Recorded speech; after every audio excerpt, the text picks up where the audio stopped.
Hello guys, I hope you are all doing good today and you are ready to turn your reality into fiction. That's what we are going to talk about.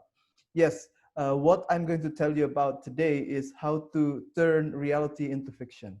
And if you read the chapter from Pak Dengsu's book, fiction, no matter how fictional or imaginative it is, usually comes from reality.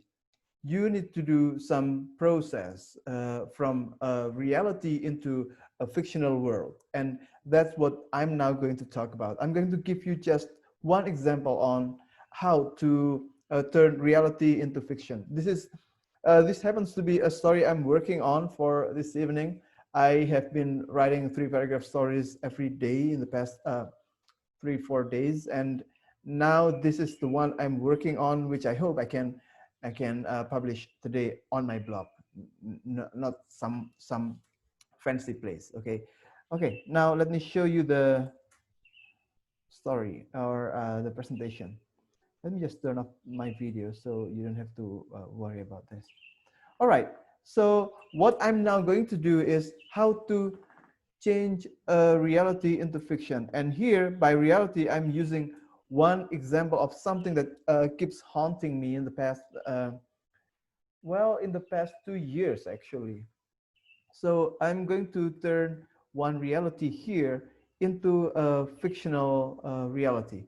So the reality is, in 2019, somebody found a box of water bottles in the porch of a mosque.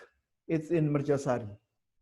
And then the person who thought it was some drinking water donated to the mosque by somebody, so he thought about putting the box into the mosque. But what he discovered was a baby inside the box, and the baby was already dead. So he told everyone, and everyone called the police, and then a detective came. Yeah, of course. By detective here, I mean researcher. Yeah, and the detective asked people around there, and he found a witness, and the witness was a student who lived nearby, and the student said that there had been a couple at the on the road near the mosque. The woman got off the bike and went to the mosque with a box. That's what the student saw. Actually, you can Google this and will find this. Okay, ditemukan mayat bayi or something.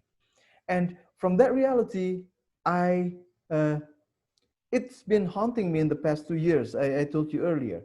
So what I did with this was here. What I turned this into a 3 paragraph story, and I changed it into something like this. So the person, there is Heru here.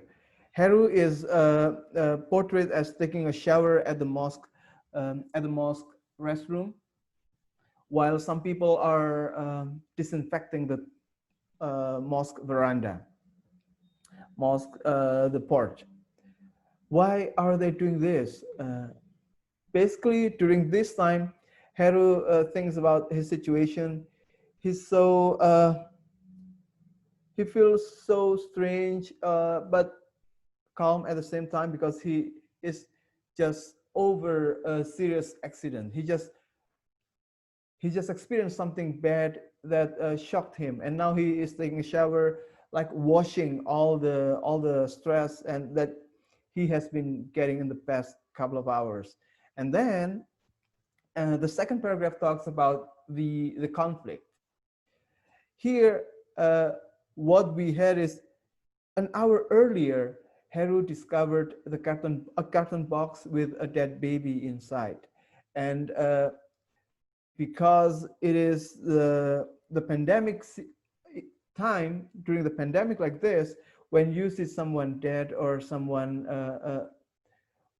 there's an unusual case, people's reaction tends to go towards thinking that it's because of COVID-19.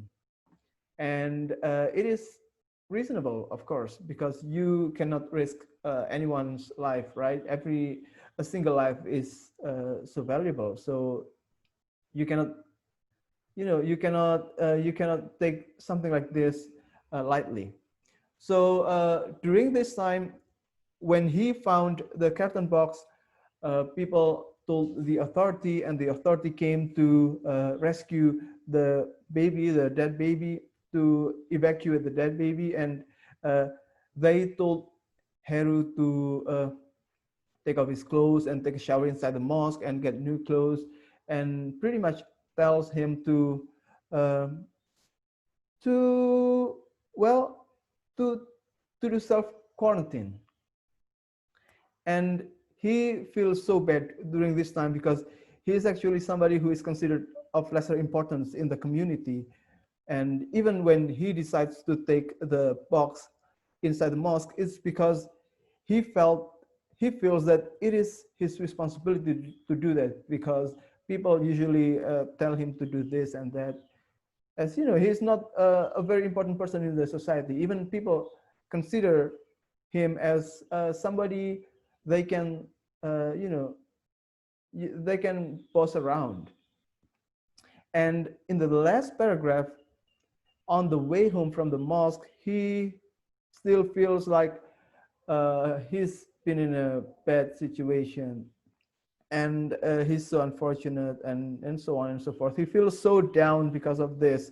Now he has to stay at home doing self quarantine, and people, he feels that people might be afraid of associating with him. However, on the way home, he meets a group of young guys sitting, and they seem to have been talking about something. And when Heru comes near them, they all look up to him as someone who is brave, who has made a great decision of rescuing the baby, evacuating the baby, while other people didn't want to touch the baby, and they respect him for that. And at the end, it ends with a scene when these guys offer Heru a cup of coffee. So that's the short story that I make out of the reality. Now, what have I done here? So basically what I did with the reality was I changed it from 2019 to 2020, when the situation is different. In 2019, we could say that it was quite a normal life. When something like that happened, it made an uproar, but people would forget about it soon. But during the pandemic, things are more complex, and when something like that happens, there are other things that somebody has to consider. And another change that I made was I shifted the focus from the discovery of a dead baby to the personal conflict of being somebody of less importance in the society, who eventually gets elevated into somebody people respect because of his brave decision.